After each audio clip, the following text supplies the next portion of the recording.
No primeiro século, algo aconteceu que nem os críticos da época conseguiram ignorar. Uma sequência de eventos que deixou registros, testemunhas e impactos sociológicos difíceis de encaixar numa explicação simples. Não é uma história contada séculos depois. É um conjunto de relatos escritos quando ainda existiam pessoas vivas o suficiente para confirmar ou desmentir tudo. Hoje, vamos examinar as evidências com a mesma frieza que analisaríamos qualquer caso histórico complexo.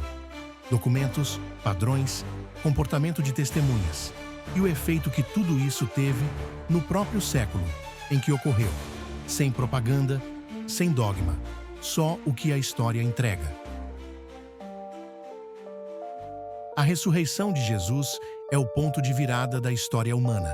Não é apenas uma crença, é uma afirmação investigável. Testemunhas, documentos, inimigos, governantes e até detalhes que ninguém inventaria, tudo converge para um único fato. Algo extraordinário aconteceu na Palestina do século I. E quando você analisa, como um historiador, a narrativa ganha peso, não poesia. O ponto inicial não é opinião, é o fato que todos os lados admitiram. O túmulo estava vazio. Os opositores não negaram isso, tentaram explicar o porquê. E quando o inimigo concorda com o dado central, o dado se torna sólido. A discussão nunca foi, estava vazio, mas como ficou assim? No século I, o testemunho feminino não tinha força legal. Se alguém inventasse uma história, jamais colocaria mulheres como primeiras testemunhas. Mas todos os relatos, mesmo os mais antigos, mantêm esse detalhe inconveniente. A única razão para isso foi o que realmente aconteceu. Os relatos descrevem aparições diferentes, em lugares diferentes, para pessoas diferentes, e nenhuma se contradiz. Primeiro indivíduos, depois grupos, depois multidões. Eles não estavam esperando ver nada. Não estavam em êxtase religioso. Estavam com medo, dúvida e portas trancadas. Mas viram e registraram. Paulo registra algo ousado. Mais de 500 pessoas afirmaram ver Jesus vivo ao mesmo tempo. E ele diz isso enquanto muitos ainda estavam vivos, ou seja, dava para conferir diretamente. Mentiras não convidam testemunhas vivas a contestá-las. Paulo sabia exatamente o peso do que estava afirmando. Se os discípulos tivessem inventado a ressurreição, isso lhes daria o quê? Poder? Não dinheiro. Não status? Nenhum.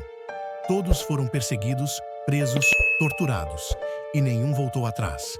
Pessoas morrem por algo que acreditam ser verdade, mas ninguém morre por algo que sabe que é mentira.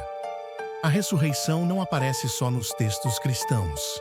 Historiadores romanos, judeus e seculares registraram o impacto daqueles primeiros seguidores, gente que não tinha interesse em defender Jesus, mas teve que reconhecer algo impossível de ignorar.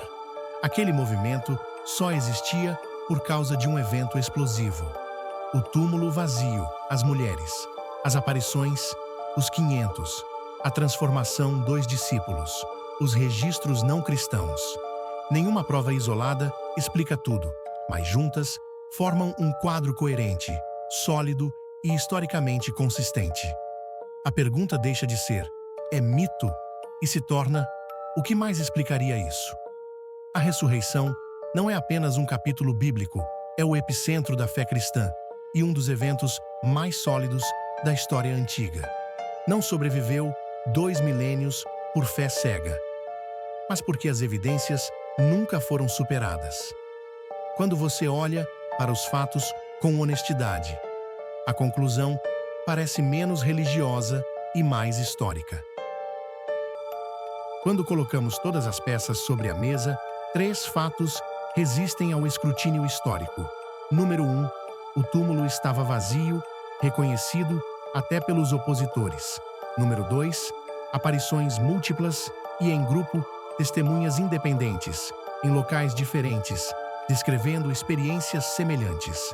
Número 3, a transformação radical dos discípulos, de fugitivos temerosos para proclamadores públicos dispostos a morrer pelo que afirmavam ter visto. Tentativas alternativas fracassam nos detalhes. Roubo do corpo não explica as aparições em grupo, muito menos a disposição dos discípulos em morrer por algo que sabiam ser falso. Alucinação coletiva? Psicologicamente impossível em grandes grupos, ainda mais repetidamente. Lenda tardia? Inviável, os relatos surgem cedo demais, próximos demais das testemunhas, documentados demais para serem ficção espontânea. Em termos investigativos, a hipótese da ressurreição não é escolhida por fé, mas por eliminação. Ela explica simultaneamente o túmulo vazio, as aparições e a mudança dos discípulos. No fim das contas, cada pessoa precisa decidir o que fazer com esses dados, mas ignorá-los não é opção intelectualmente honesta. A história não prova tudo, mas às vezes ela aponta tão forte numa direção que negar já exige mais fé do que aceitar.